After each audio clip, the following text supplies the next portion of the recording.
I was wondering how to ask my partner to start changing his hobbies. He races sport bikes, races motocross.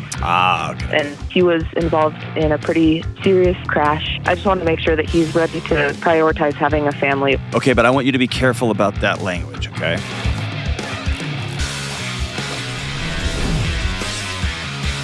What up? What's going on? This is John with the Dr. John Delony Show, coming to you from Nashville, Tennessee.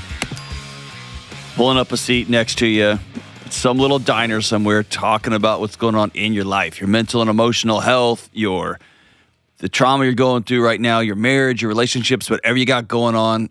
I'll sit with you, and we're going to figure out what's the next right move. If you want to be on the show, go to johndelony.com/ask, A-S-K. And, of course, the obligatory hit the subscribe button or the follow button. Just makes such a huge difference for the team, but more importantly, from us. We're doing fine. It's all the people out there who get this show kicked up in their algorithms, and they'll get to pull up a seat with us. And one by one, we're going to turn this country around. Let's go out to Laramie, Wyoming. Actually, we got international listeners. We're going to turn this whole world around. Let's go out to Laramie, Wyoming, and talk to Maria. What's up, Maria?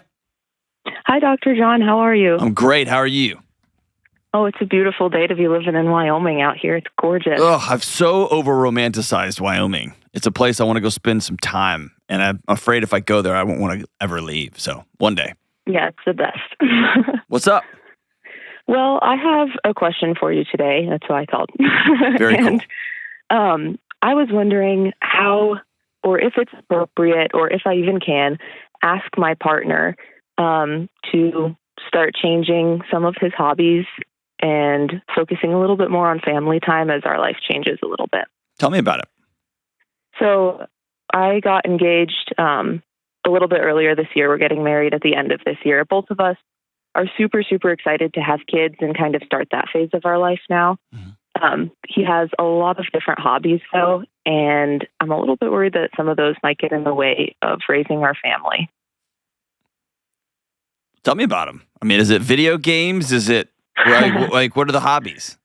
No, you play chess? I think my concern they're a little bit dangerous. He races sport bikes, races motocross, okay. four-wheelers, all sorts of stuff like that.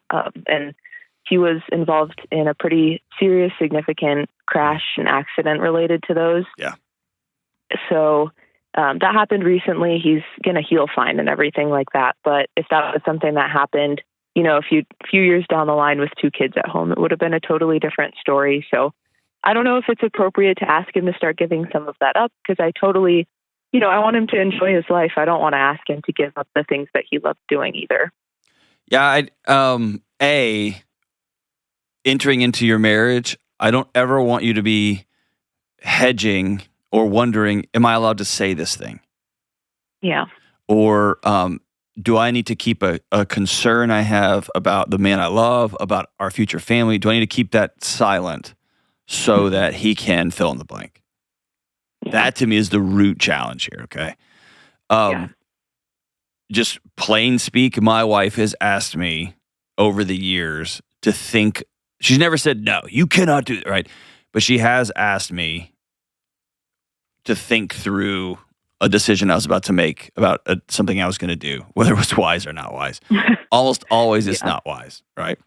And at the same time, I want you to be honest about who you're marrying.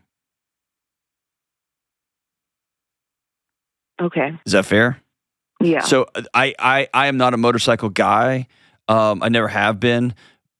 The motorcycle guys I know that have cut and ride with a group, and one of my closest friends, his name's Pete. He is a mountain biker, not like me, putting around the neighborhood, but a very extreme guy.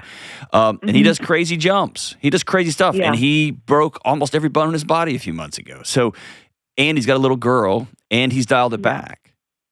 Some of that's because of age, some of that's because of safety. So, but those guys, it's wired into them. You know what I mean? Yeah, for sure. Last night, I was up till this morning at a wild punk rock show, and I'm too old to be down in mosh pits, and that's where I was. And my wife's not going to take that from me, but she's also, because she knows that's the guy she married, right? I took her to a show right before we got married. And also, she knows I'm going to be a little more careful and I'm going to be a little smarter and that kind of stuff. Does that make sense? Yeah, totally.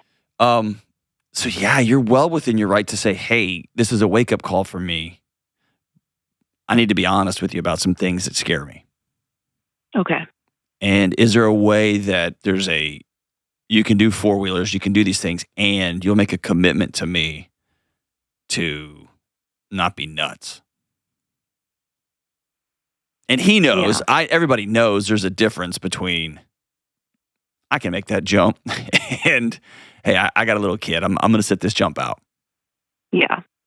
I think, like you said, that's the hard part. It's so wired into him that he's got to go do all the crazy stuff. And like you mentioned, with your friend, I just want to make sure that he's around and gets to a point at some point where he's ready to prioritize having a family over having some fun on a Sunday afternoon on some jumps with his friends. Okay, but I want you to be careful about that language, okay?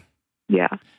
Because if your picture of be ready to have a family means you don't do that kind of stuff anymore, you need to tell him that now. Yeah.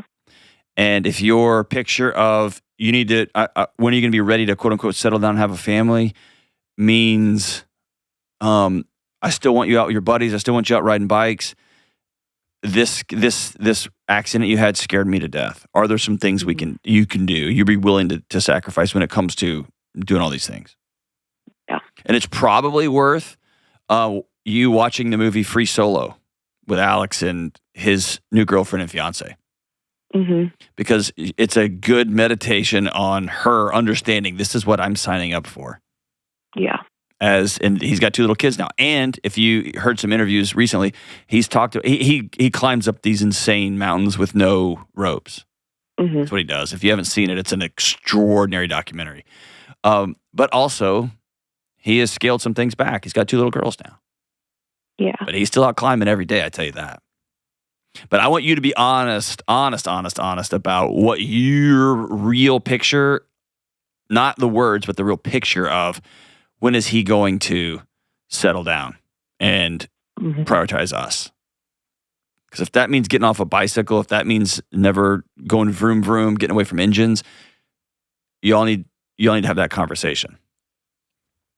Okay. Because I think you're going to lose the spirit of the guy you fell in love with. Yeah, and I don't want that to happen at all either, because I'm a little bit more reserved and shy, and so I absolutely fell in love with him because he's a little bit more on the wild side. Right. And all of us who are a little bit on the wild side, or a lot on the wild side, our genes don't propagate if we don't have people like you in our lives saying, hey, what if we just went to bed tonight? Yeah. Or what if you did those jumps, but not that one?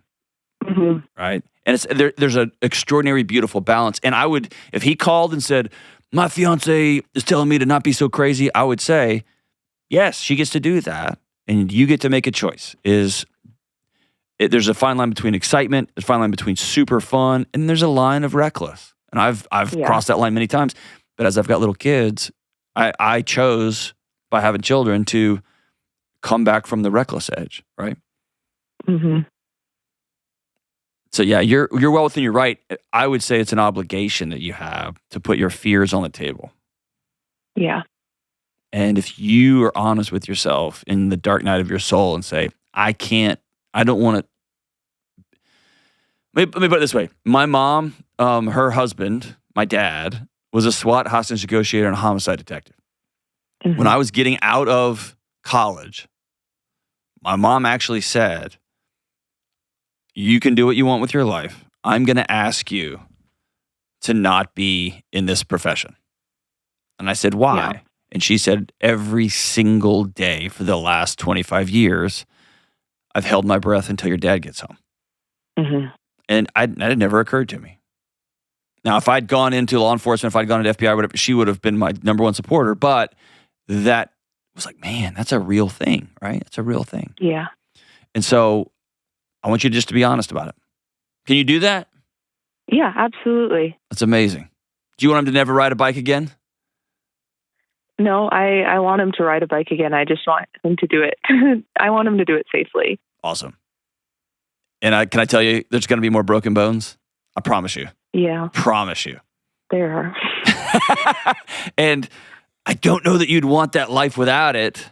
Or if you dumped him and you went and like married an accountant, not that there's anything wrong with accountants, but like there would be you being like, oh, you just set something on fire in here?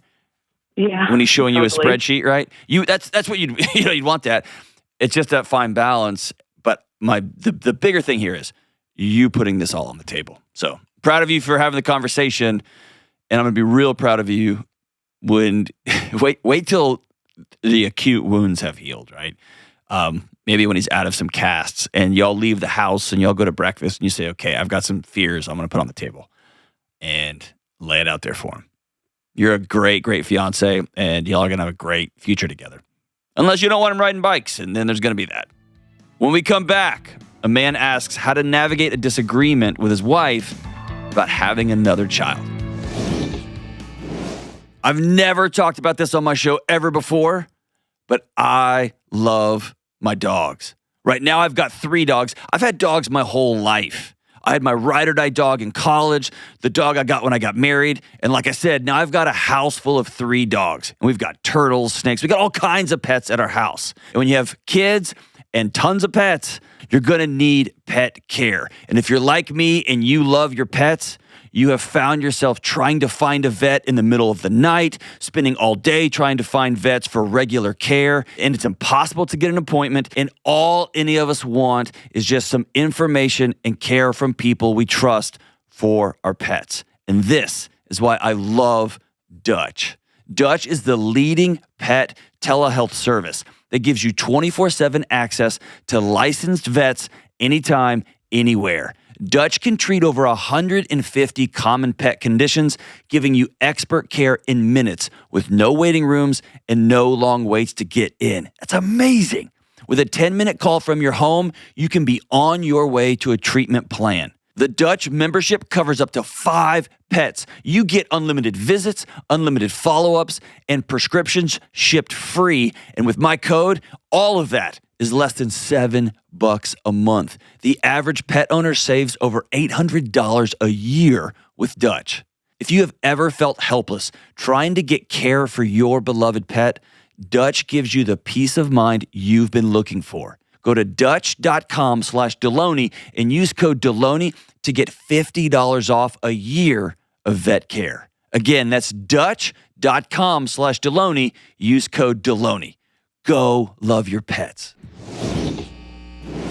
We talk a lot on this show about boundaries, emotional, relational, financial boundaries, but there's one boundary that almost nobody talks about. The boundaries around your digital life. Right now, your personal information, things like your phone number, your address, even where your kids go to school, that kind of information is sitting on countless gnarly websites that you've never heard of. You didn't give them permission to have that information, but it's out there. And let's be honest, it's not just annoying or frustrating, it's violating. That constant exposure creates anxiety that just hums in the background of your life, always wondering who has what about you. Something always feels off. And that's why I use Delete Me. Delete Me goes after the data brokers and people finder sites that collect and resell your information. They track down your info, they remove it, and every few months, Delete Me will send you a report showing you exactly what they've done for you. Taking control of your digital life is about boundaries, and boundaries are about peace. Go to joindeleteme.com/Delony and use code Delony to get 20% off. That's join, Join, joindeleteme.com/Delony to save 20% off. All right, let's go to Philadelphia and talk to Frank the Tank. What's up, Frank? What's going on, Dr. John? What's up, brother? How we doing?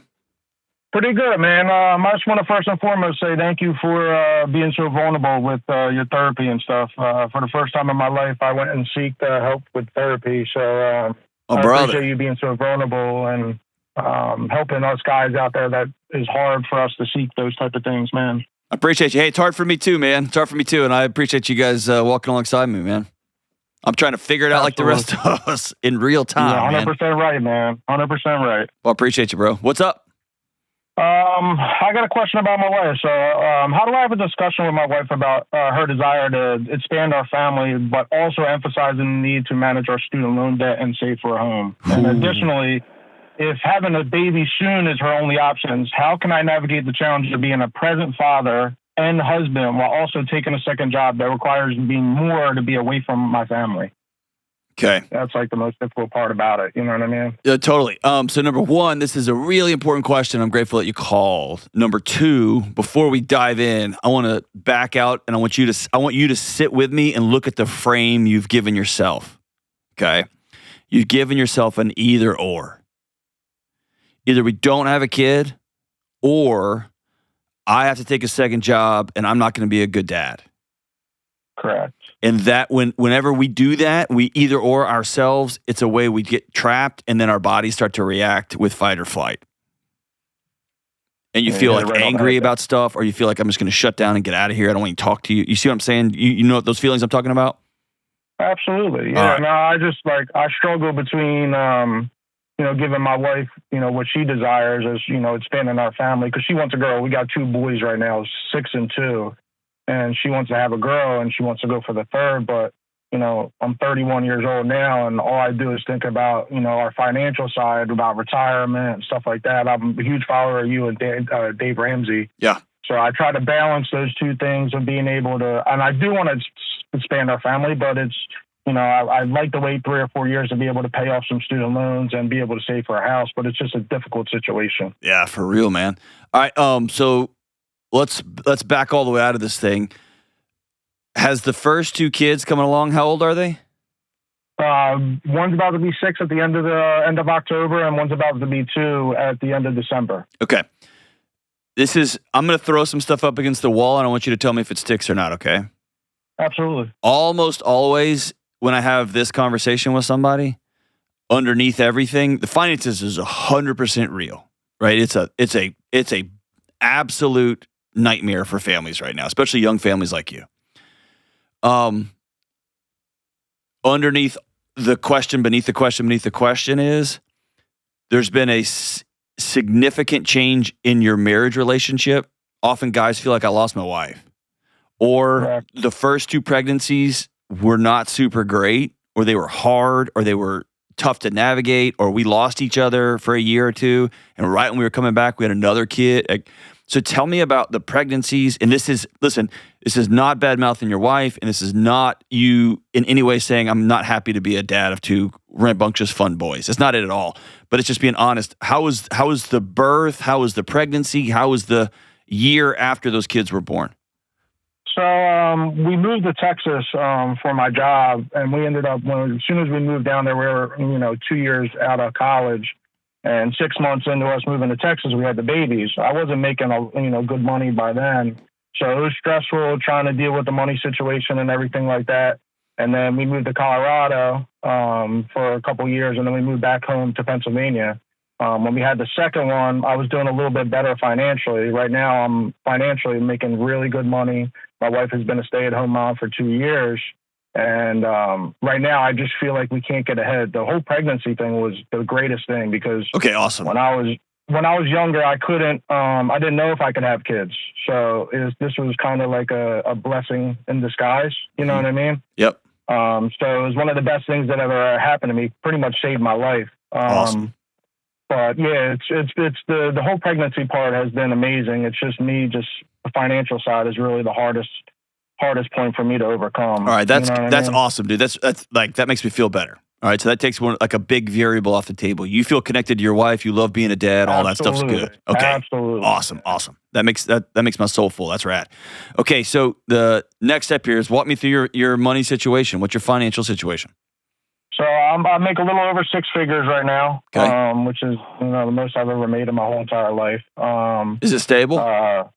Yes, it's stable. Okay. I work 50 to 60 hours a week right now. What do you do? So I'm a production manager for a manufacturing company. So we get the fruit from Peru, Uruguay, South Africa, and we actually pack it into the bags that you actually see at the food store. Very cool. So, very cool. multi-million-dollar company, work really hard for them, and they're very happy with what I do. Perfect. Yeah, man, I'm very happy with what I make. It just seems like nowadays with, inflation and everything like that, we just can't ever get ahead. What does get ahead mean? Like you don't have enough money for that? In terms of emergency fund, just us to be able to have like a cushion. We don't have that. And, God forbid something happens with one of our cars. It's just, I want to get the whole credit card debt. Yeah, for sure. Well, tell me about what you owe. So I owe about $30,000 in student loans, and my wife just went back and got her master's degree.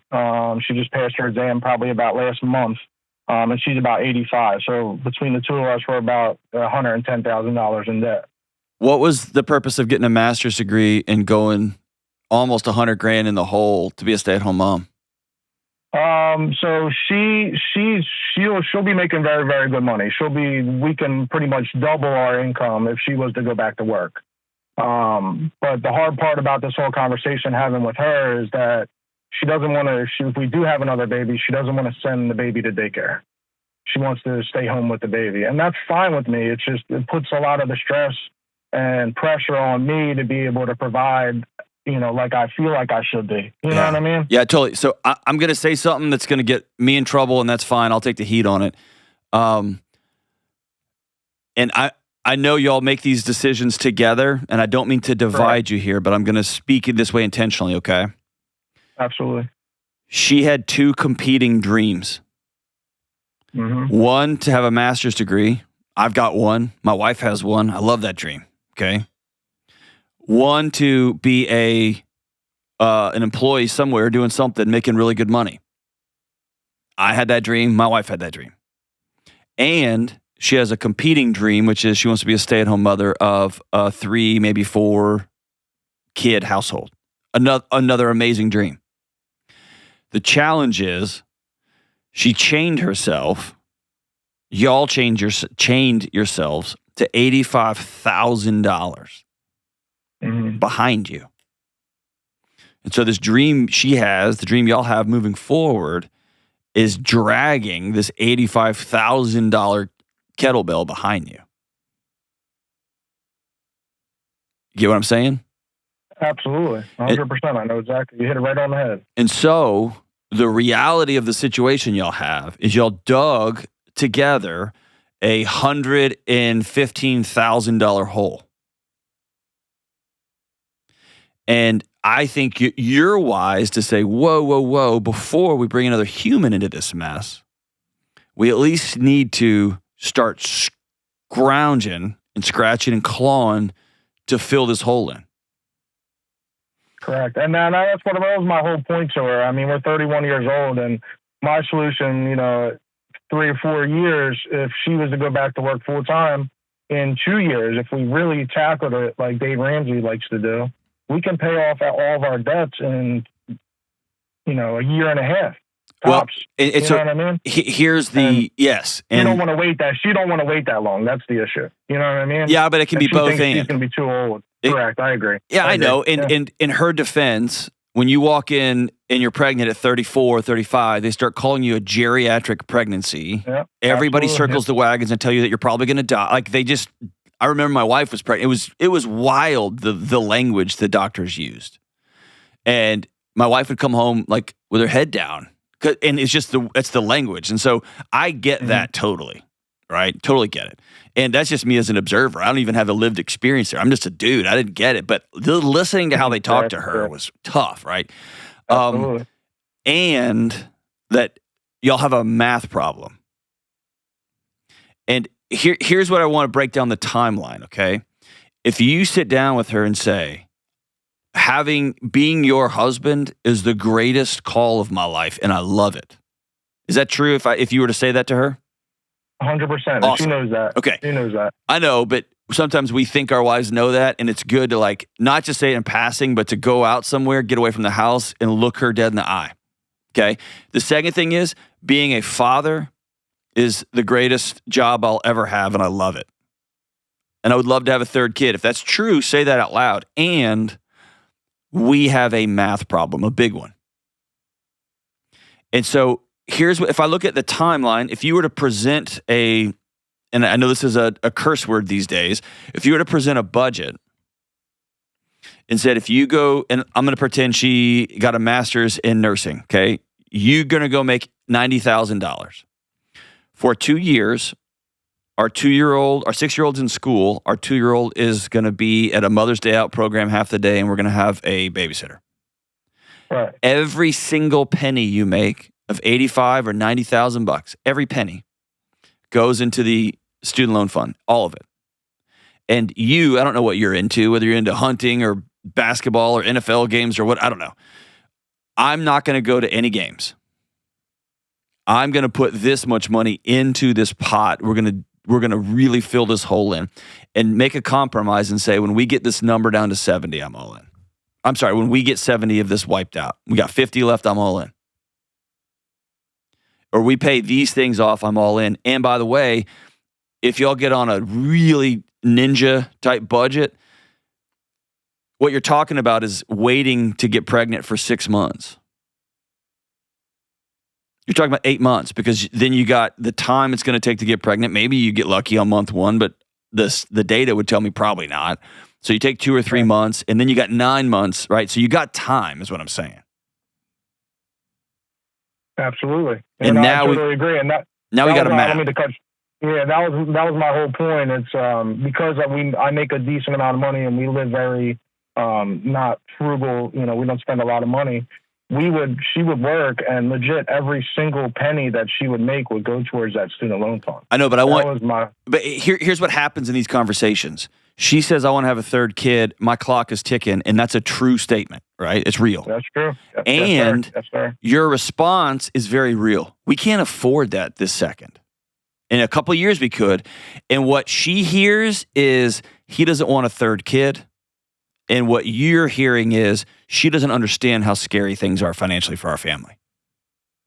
And so when you sit down with a map and say, I want this too, and here's how we can get there, but I need you to understand, the same fear you have about your clock's ticking, I feel like I got a ticking bomb in the middle of our living room, and it's called one broken toe on one of our rambunctious boys. that will set us back in a way we can never dig out. Yeah. Right? And so but it's saying I'm on your team, and yet I'm looking at the math here, and we're not safe. Right? And you look at her and put your fist in your chest and say, I don't feel safe with this. With 2 crazy boys, we are one broken arm away from a hole that we can't ever dig out of. Yeah. Right? But here's a path, and here's a map. Are you in? If I'm in. And really, logistically, if y'all sit down and say, we can do this in 20 months, we're going to go scorched earth. We're going to do this in 20 months. And every day she's going to go to work with tears in her eyes because she's dropping her kid off. I get that. And we're gonna have 19 months of hell, spiritual hell, like literal hell. We're not gonna go out to eat. We're all those exhausted nights when y'all are like, screw this, let's just go out to eat. All that's gone. Right. And then in about 9 months, 6 to 9 months, y'all are doing the best. Y'all are trying full force to have another kid, and then she's gonna have a pregnancy. She's gonna be exhausted. She's gonna be tired. She's gonna be working full time, and then right when that baby's born, y'all are going to have this number either completely gone or at a manageable level where you can exhale and say, all right, we're in. You're 100% right. Is that fair? 100% right. Absolutely. But I want you to hear, I want her to hear you say, I want this dream too, but we chained ourselves to a 115,000 pound kettlebell that I don't feel safe dragging behind 2 crazy boys. And by the way, you make it a third. She wants a girl. You make it another boy. I'll tell you right now, I love having a son, but dude, my daughter wrecked my heart, man. It's amazing. So I hope y'all get whatever you want, but having a daughter is amazing. But I think there's a path forward. But I think you laying out a roadmap for her and acknowledging, yeah, your clock is ticking. I get that. And I get all the language. I get all the heat you're going to get. I get that feeling and sense. And I get that you want to vomit every day you go to work and I made up the job, but as a nurse or whatever, you're going to vomit every day, putting your kid, your baby in the hands of somebody else. I get that. I totally get that. But this is the hole we dug ourselves. And I don't want these boys growing up in a house just full of electric, fried money, stress. And I don't feel safe, and I want to be safe taking care of this family. And so, man, Game on. Dude, I love this question, love this conversation. If she wants to call in, I'd love to talk to her too. I want y'all to do me this honor, Frank. When y'all pay this thing off, will y'all call into my show? I'd love to celebrate you guys. And when she gets pregnant, I want you to send me a note too. Both things I think are in your future. It's going to take 19 to 20 months of absolute grind out hell. And then you're going to free the runway for your family in a way that you never dreamt possible. It's awesome. When we come back, a woman asks how to work through trauma while still being a good mother and wife without drinking anymore. All right, it's fall now, so you're probably wondering why I'm not drinking a pumpkin spice latte. I'm not, because they're disgusting. But I do have some more truth about the fall. It's so busy. I got stuff going on with my family, school, work, holidays, and I know you do too. In a season that already tends towards anxiety and exhaustion, sleep is more critical than ever. And that's why I keep telling you about Helix mattresses. When people come over and crash at my house, they all want to know about this mattress they're sleeping on. They're that comfortable. Helix mattresses are that good. And here's why. Helix makes mattresses for real people, not quote-unquote average sleepers, whoever that happens to be. They make real mattresses for you, whether you sleep hot, cold, on your side, on your back, or even some of you face sleepers. I'm not going to judge, but let's be real. Helix customizes their mattresses for you. I took their Helix sleep quiz. It takes like 2 minutes, and now even the guest bedroom in our house has a Helix. Right now, my audience can get 27% off. This is an exclusive offer. You can get 27% off. Go to helixsleep.com/Delony for 27% off the entire site, site-wide. That's Helix, Helix, helixsleep.com/Delony. And tell them you heard about it right here on this show. With Helix, better sleep starts right now. All right, let's go to Atlanta, Georgia, and talk to Gina. What's up, Gina? Hi, Dr. John. How are you? I'm doing great. Any chance you used to work down by the docks? No. All right. Thank you so much for taking my call. I'm extremely nervous, but I'm going to try to do this right. Oh, don't be nervous. Don't be nervous. By the way, that doc thing was my Bon Jovi line. I'm sure you've heard that your whole life, so it's cool. All right, so jump into it. Don't be nervous. We just jump right in. What's up? Okay. I also really want to say thank you for introducing us to what we now in my house call the face hug, because I have an overly anxious 6-year-old, and it's like revolutionized the way we help her. So amazing. She goes, I need a face hug. And I was like, give me one too. That's so good. So good. Thank you so much. So my question is this. There's it's a little complicated, but I quit drinking at the beginning of 2025 at the year because I'm almost 50 and I had my kids late, and just the physical toll of alcohol, it wasn't doing me good. I have a job, I have kids, I have a life. But then recently I found a really amazing therapist who could kind of like see through me. And she immediately started working with me on childhood trauma that I had never really discussed with anybody. And specifically, we're doing EMDR, which is, it's amazing. Again, like life-changing. It's amazing, yeah. But the only problem is, it's like while I'm doing this, the only way to say it is I feel like emotionally naked all the time. Yes. And I feel... I wasn't drinking. Everybody has a complicated life, but we have a 8-year-old, a 6-year-old, a 2-year-old. We both work. We have this, we have that. The kids get sick, blah, blah, blah. And I was doing fine not drinking, but now it's like when things get hectic, because I'm so emotionally raw, I end up having a glass of wine, which turns into 2 or 3. So my question is, while I'm doing this healing process where I'm going to be able to handle all of this craziness around me without needing an unhealthy coping mechanism, like how do I get through it? I don't know if that question makes sense. No, it totally makes sense. There's 2 big alarm bells going off in my mind. Is it okay if I'm going to work through both of them, okay? Absolutely. Alarm bell number 1 is a therapist can be the greatest therapist in the world when it comes to connecting with a person.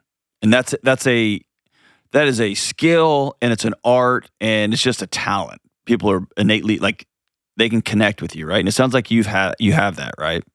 Yes. Also, doing EMDR well, which is, if you Google it if you want to, it's an amazing way that people find a lot of relief working through trauma, is awesome. And being a good EMDR practitioner is amazing. But here's my alarm bell number one. No therapist ever should go through trauma narratives or go through EMDR or go through any of these healing modalities without spending weeks giving you very specific techniques and skills that y'all practice together on how to live when this stuff starts coming back up. Yeah. And so normally it's like if you're working with kids, like the TFCBT, like the trauma-focused cognitive behavioral therapy, like if you do that, you don't get to the trauma narrative. You don't start going through what actually happened to you for 6 or 7 weeks because you're teaching kids how to breathe and you're teaching kids how to exhale and deal with tension. And we're going to slowly practice these things so that when this stuff comes back up and we open the closet door that's way, way in the back, that you've got some skills. And it sounds like maybe you got a therapist who's great at connecting and knows some really good techniques, but left you, as you said, emotionally naked when you walk out of that room, and that's not good therapy. And so what I would tell you is step one is walk into the office and say, I need to pause the EMDR. I've got to learn some breathing techniques, some movement techniques, some journaling techniques. I've got to learn some of these things and practice them with you so that I can go back and do the hard work. I'll tell you this, it's going to sound awkward and weird. I spent one entire session not talking with my therapist, but we just did this coherent spell breathing. We just breathed the whole time. Yeah. And it was teaching me I can settle myself down. Okay? And then we got into the gnarly stuff. So that's step one, is that it's a set of skills, whatever. Here's alarm bell number 2. You have quit drinking in theory. Or you, quote unquote, at the beginning of 25 got sober as an idea. But if you want to get sober after 50 years of drinking, you have to make a commitment that this is out of my life. Yeah. And what that forces you to do is to come up with some different coping mechanisms. And I don't say coping, I don't even like that word, some different strategies for dealing with just life is crazy. And the problem about alcohol is it works, doesn't it? 2 glasses of wine will take an 8-year-old's mayhem and just kind of take the edge off of it, right? It makes it funny. Yeah. You're like, okay. Yeah. And here's the thing. It's finding the humor without it. Or it's finding it's not funny. It's just annoying. 8-year-olds are annoying. Because they're 8, right? That's what they do. They're just annoying. And I still love them. And it can be hilarious. But also it makes you want to bang your head against the wall. Because they're 8. And then you jump a 6-year-old and a 2-year-old on top of that. Are you crazy? And she's almost 3, so she talks. So it's 3 people. So great. So great. Consistently talking. Yes. So let me back all the way up. Can I just say this? You're not crazy. You're not a bad mom that you want 3 kids sometimes to just shut up and go away.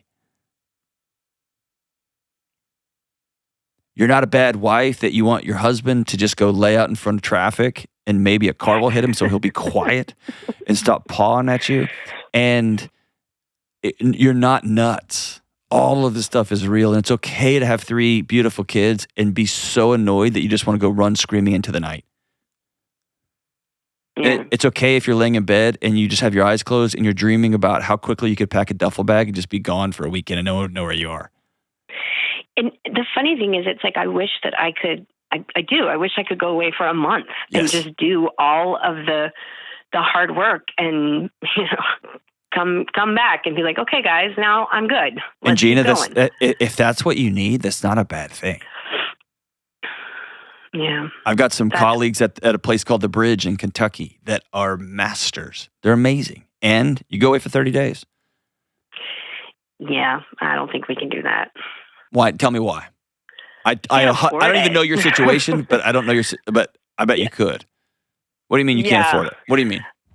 Well, I mean, I work. I can't just take 30 days off. There's not a like a go get well program at your office? There could be. However, also my husband wouldn't be able to do the kids for 30 days. His job is really demanding as well. And we do really well together, pinch hitting. If a kid gets sick, who can go pick them up, et cetera. But he can't always for 30 days be the person that is always the one going to pick them up. If something happens, and something always happens. How long have you been drinking? Like, if you back out of your life, how long has alcohol been a part of your life? Since college. Okay. I mean, I didn't drink in high school or anything. When did you know this is a problem? At the end of last year, where I was like, wait a minute, I drink every day now. What's that about? Okay. And I actually saw a therapist specifically around alcohol and why was I drinking and what was I thinking?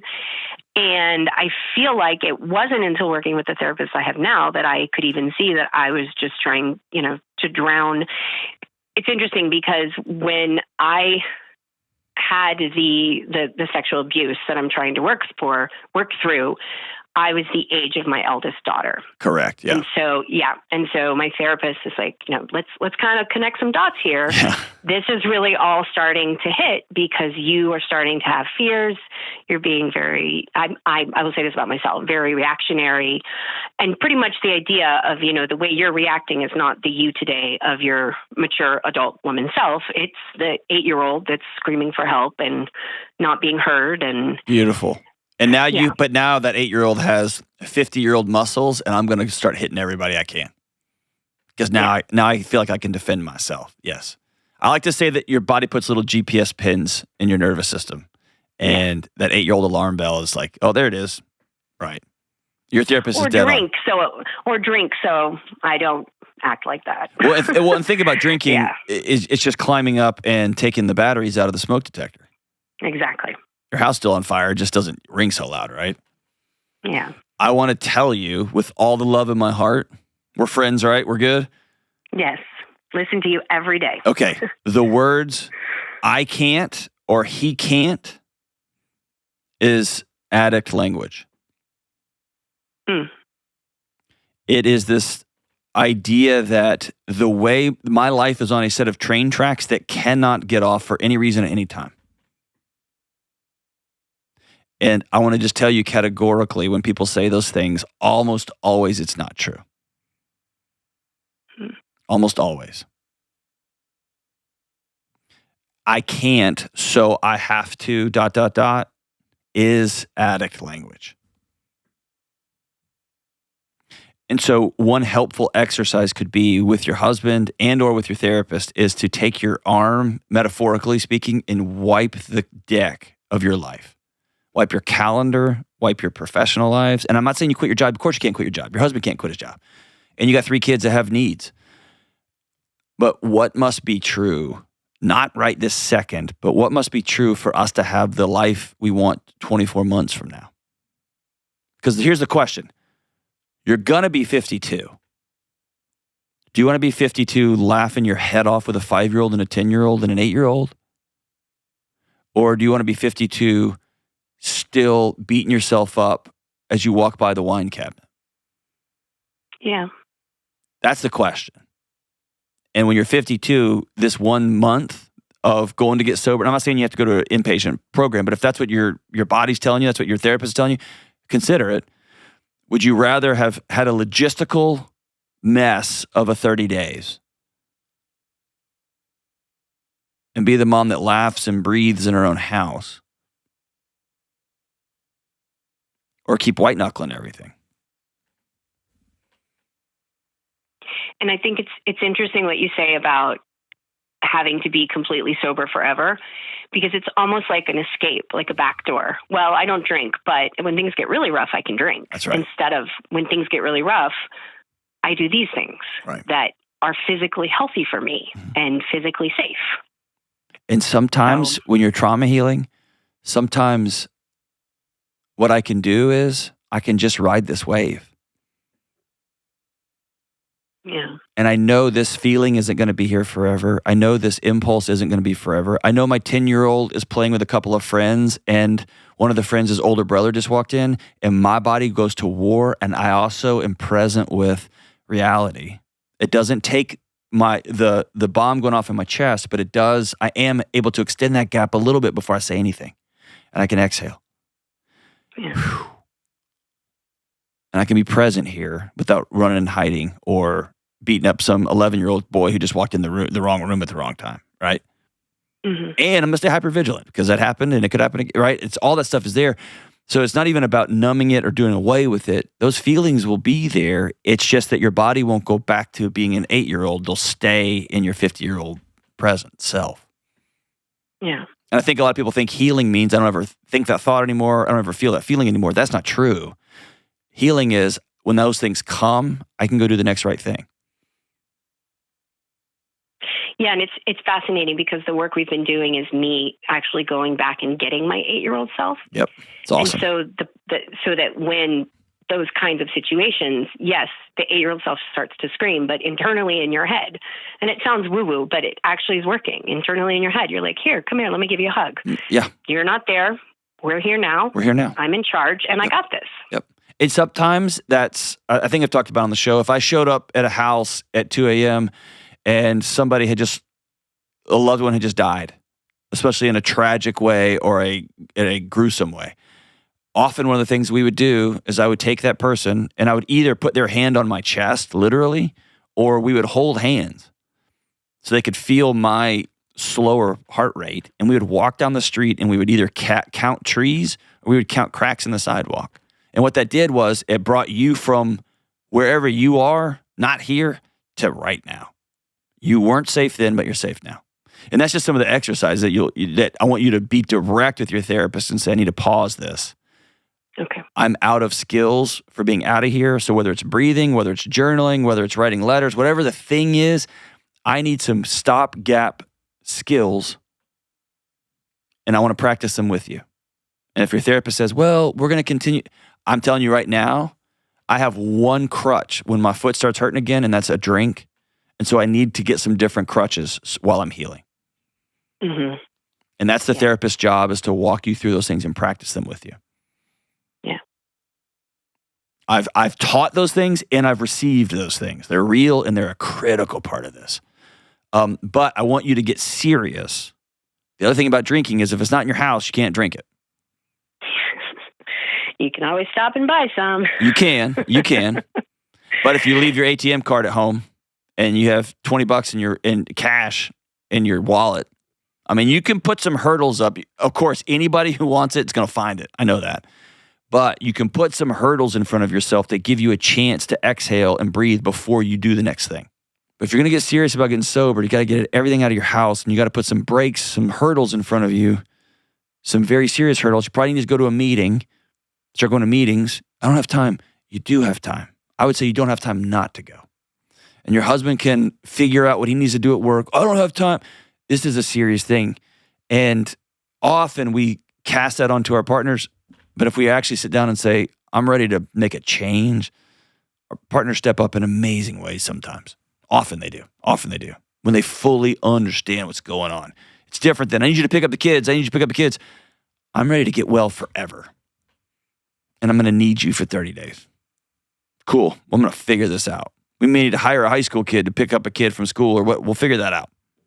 But let's make a game plan. If you need to go away for 30 days, go away for 30 days. Whew. I'm so proud of you, Gina. I'm so proud of you for making the change. If you look back at a trend line, you've had some, like a stock market thing. It's gone down. You've had some down days and some down weeks, but the trend line is up. You're on the path for healing. And now you're at the threshold for, I'm really going to jump and go all in. Be honest about getting sober. Honest. Got to get that stuff out of my life. Totally. Be honest about, all right, I'm opening the trauma door. We're going through some old memories. I got to get some new skills. And then I got to sit down with my husband and say, all right, are you all in with me? Because I'm going to need a ride or die to go all in. And we're going to honor that 52-year-old you who's going to roll over and laugh when she wakes up. And that 10-year-old's like, I want a snack. She may not laugh. She may get crazy. And it'd be worth it. Thank you so much for the call, sister. I'm super proud of you. I'm proud of you. We'll be right back. I've been telling you about Cozy Earth's bamboo sheets and pajamas for a long time now. They give you the kind of comfort that makes coming home from a chaotic workplace or a long day out in the wild a reason to celebrate. Now, as the weather is getting cooler, I want to tell you about Cozy Earth's soft wash cotton sheets. They rule. I love sleeping on cotton sheets in the fall and the winter. These amazing cotton sheets give you that perfect broken-in feel that your favorite t-shirt gets after years of wear. Cozy Earth's new cotton sheets feel this way right out of the package. They're breathable, cozy, and they make you feel at home like you've been sleeping on them forever in the best kind of way. As always, Cozy Earth's new soft wash cotton sheets come with a 100-night sleep trial. You can try them out, and if you don't love them, you can return them hassle-free. Believe me, you're not going to want to. And now, Black Friday has come early at Cozy Earth. Go to cozyearth.com/Delony and use code Delony on top of their site-wide sale, giving you up to 40% off in total savings. These deals will not last long, so start your holiday shopping right now. That's cozyearth.com/Delony and use code Delony. What up, Kelly? Hey, can I say something cool that happened, but like a realization I had before we do the cool thing that happened? Your show? Sure. It is now? Well, your name's back there on the back. You've always said this is my show, Joe. Well, we keep that just between us. Yeah, I think everybody knows. Okay, so last night I took my son, the 15-year-old, to the Turnstile show. It was a big, loud punk rock band. There were thousands of people there, and it was just one. It's like somebody turned the floor on. It was just one mosh pit from wall to wall. I'm gonna be silly here, but I'm gonna be serious. It's a thing I've been thinking about since my son was born. Like one day I want to take him to one of these crazy concerts. And he came with me. We ended up on the stage at the end of the show. It was a wild night. And there was times his eyes got real wide when it was just mayhem. And on the way home, it was late. We didn't get home till really late. And he runs cross country. So he had a long practice and he's got to get up early to go to school. And he was kind of zombie tired and whatever. And I had this realization, and I called my wife, and I just want to share this, just moment of clarity for me. I called my wife, and I said, hey, did Hank talk about this on the way to school today? And she goes, he did a little bit. He's kind of telling me about one of the songs. It was awesome, and people are going bananas, whatever. And I told her, I said, hey, he knows this is like a dream of mine to take him to a crazy show. And I get this inkling, that's not his thing. Like that his dad, man, when I grew up, if there was a mosh pit, I was going to be there. But I walked away last night thinking I shared an awesome night with my son. We had a blast. We did some funny, wild things, whatever. But that may not be his thing. His thing may be Garth Brooks shows. And I told my wife, I said, I want you to be honest with me because my son doesn't want to disappoint his old man. He's a great kid. I want you to be honest with me if you get any sense that this was a one and done thing and that's cool. Because I don't want to drag my son through this of mine. But I just got that sense and I just want to be happy with we shared a cool moment and also know that was kind of a thing for me, right? And I don't want to put whether it's jujitsu or hunting or basket weaving or whatever, I don't want to put the things that light me up and give me spark. I don't want to put that on my kids to carry. So that was just a realization I had last night. That was awesome. It was fun. I just get this I used to walk out of those shows just yelling like, yeah! He didn't do that. And I think it's not his thing. And that's super okay with me. And I'm happy about it. But I just wanted to share that with everybody. Like, it's cool to share an experience, but don't put your things on your kids in that way. And if he wants to go to more, I'd love to take him, but I'm not going to force him anymore. Yeah, I think that's very, very self-aware of you. And I've had similar, like in high school, I was on the dance team. Did this and did that. And I loved pep rallies and blah, blah, blah. And when my son started high school and I was just like, oh my gosh, I can't wait for your first football game and first pep rally. And he has some sensory issues and they are his version of hell. Yeah.